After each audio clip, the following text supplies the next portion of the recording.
Oh, hey there. I'm Heinbach. It's good to have you back.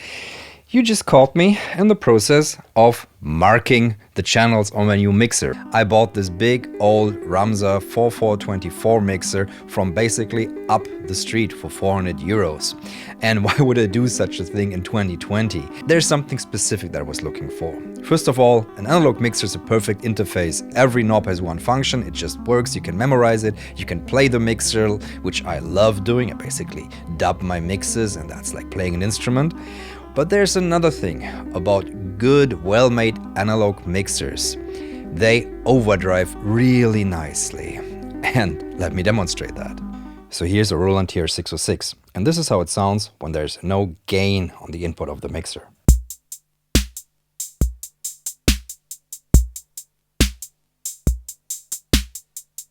Now I'm gonna add overdrive by upping the gain on the mixer and pulling down the fader at the same time, so we stay in kind of the same level.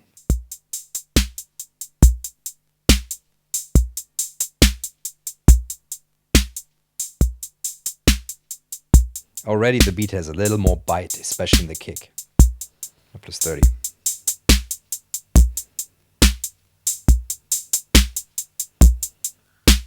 Now that's a much thicker and somewhat drier signal. Let's try it a bit more extreme.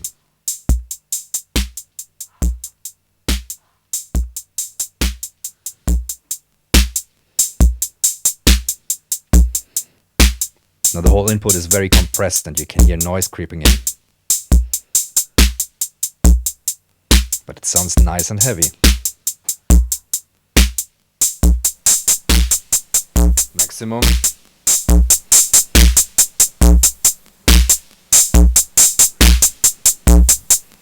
That's a little too much for my taste, but some might like this.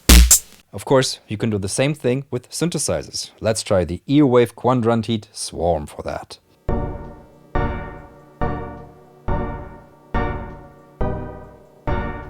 Now let's do the same thing, add gain.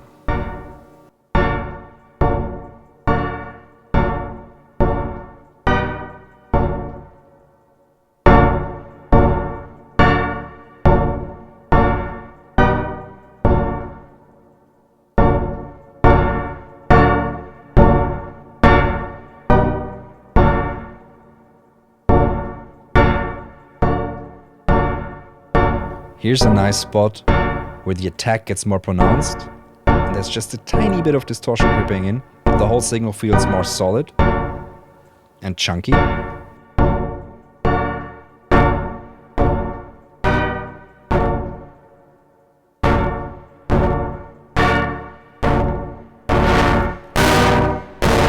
Whoa.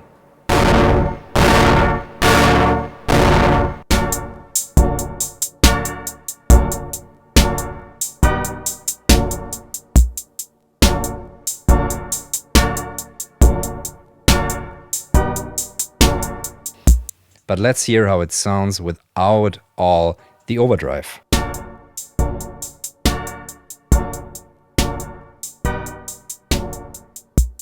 So as you can hear, overdrive is such an important tool to make music sound really full and thick. And on an analog mixer such as this, you can really dial it in precisely to the nice spot where the overdrive does not take over your whole mix. So let's talk a bit more about overdrive. For example, I love using test equipment for overdrive because these things are low noise and they're made from excellent components and you can really dial in distortion finely with those. I made a video on guitar with test equipment already, and there you can see many nice types of distortion. But now let's have a look at the things that I've got here. Up top here is the Princeton Applied Research CR4, and I got this as a tip from Dak Crowell because this is just an amazing bandpass filter. I love bandpass filters, but it's also an overdrive.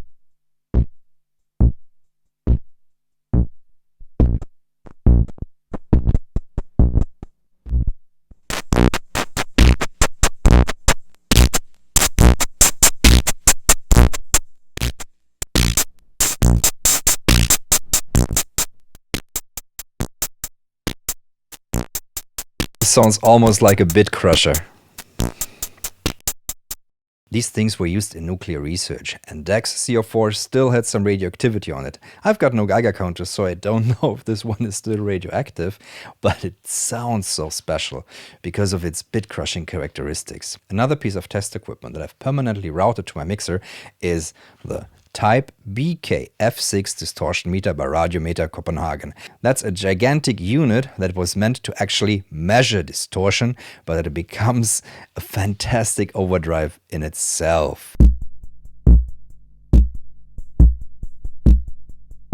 The distortion meter has a low pass and a high pass mode. This is the low pass. And that's the high pass. And you can adjust the distortion.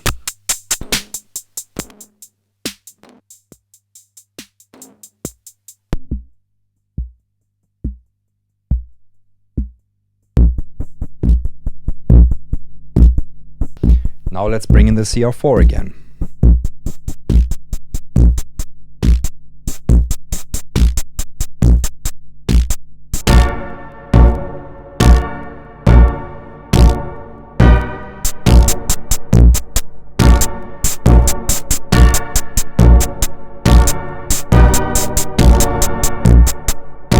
Let's try this with the Roland Juno 60. Here's an arpeggio.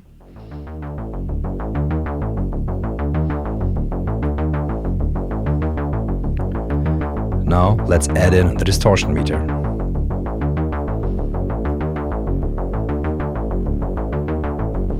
And now on the CR4.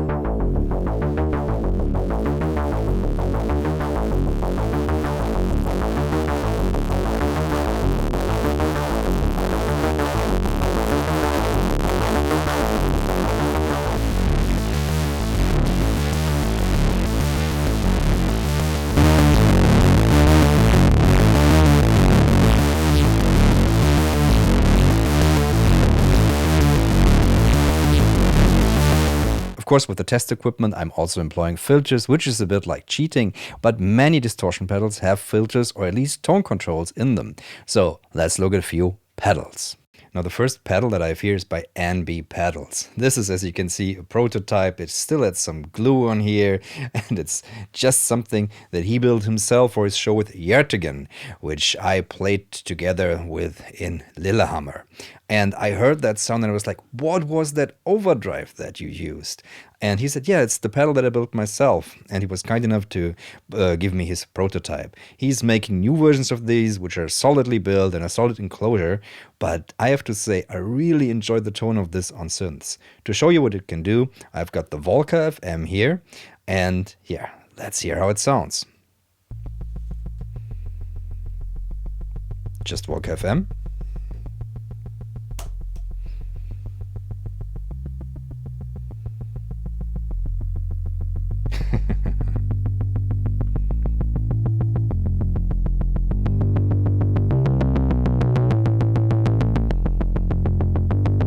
Makes such a difference.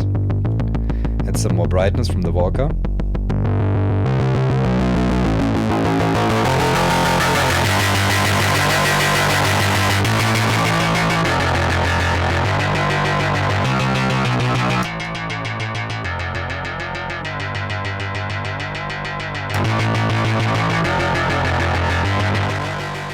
And this is just a volume knob.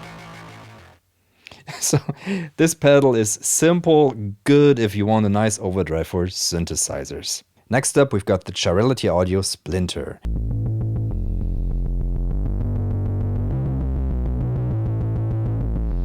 Try mode 2.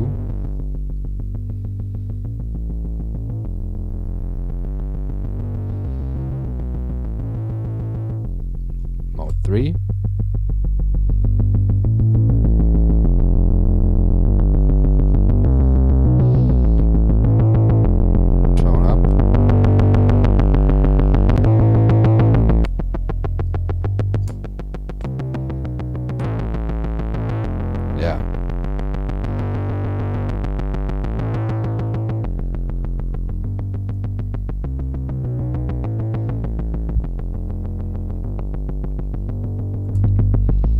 This has a ton of range.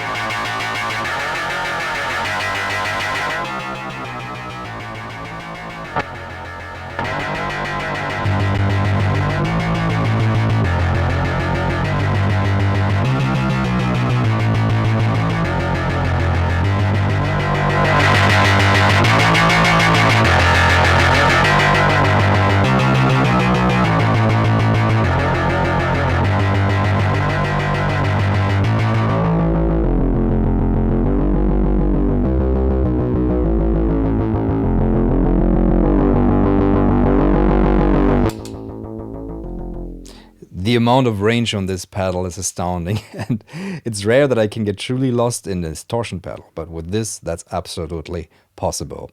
I wanted to show you one more pedal that I absolutely love for its rich distortion, the Davy Ever Simru Electric Play, but I borrowed that to Martin, with whom I've been making music together, and he's now in Bavaria, and with the lockdown it's impossible for him to send me that. In Eurorack, there's one module that I find very exciting for all kinds of distortion, and that's the Portal by Mystic Circuits.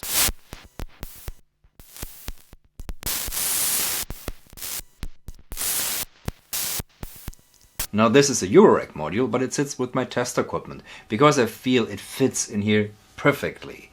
This is what happens when distortion breaks through into another dimension.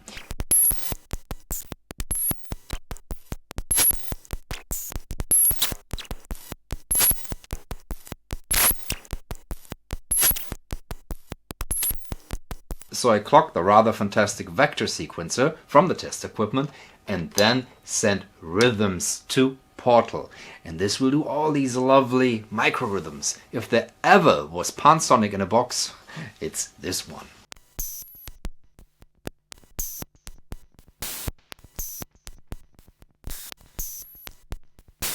And because it has CV inputs, you can do all kinds of rhythmic distortion on everything you put in there.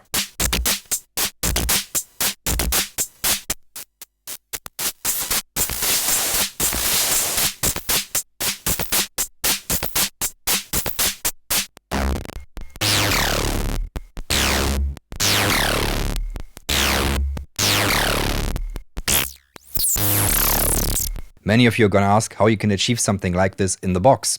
And luckily I've got an answer. There's one plugin by Sonic Charge and it's called Permute 8 and it just has the most lovely digital distortion. It doesn't sound like anything else. This is basically an early computer modeled, so it has a richness in a digital sharp distortion that I really enjoy. And it actually, yeah, it sounds warm in that C64 Commodore kind of way.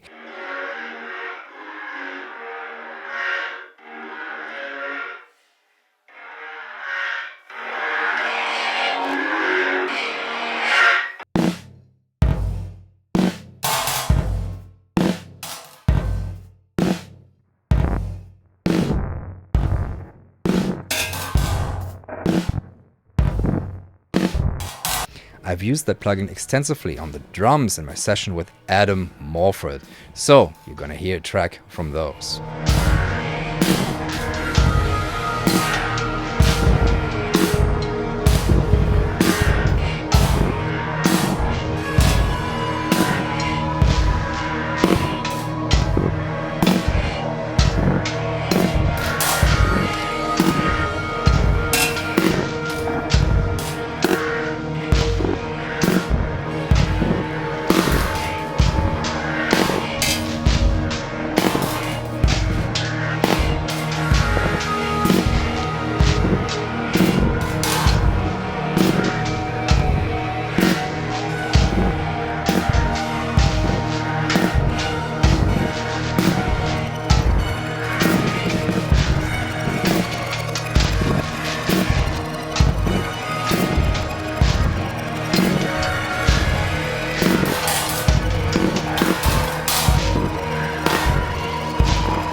What about tape saturation?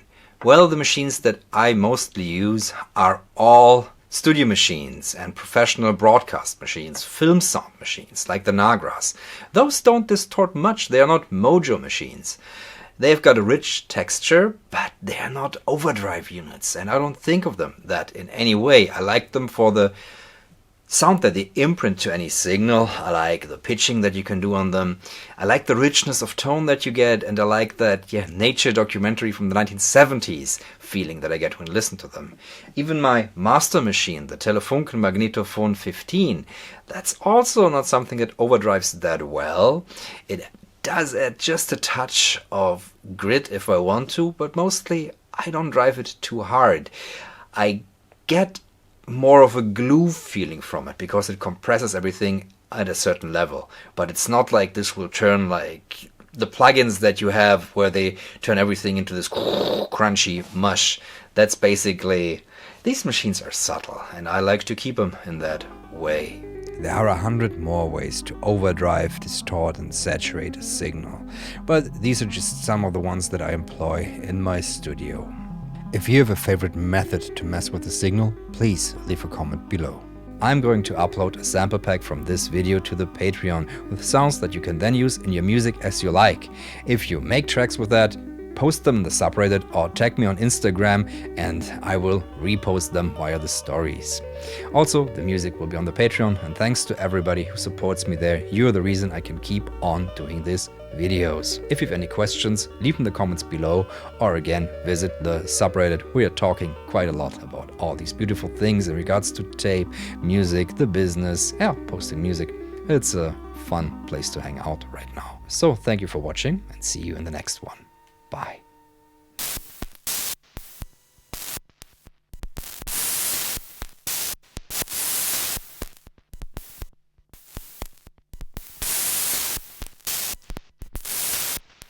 And because this has CV, Du und nur du allein sollst am schönsten von allen sein.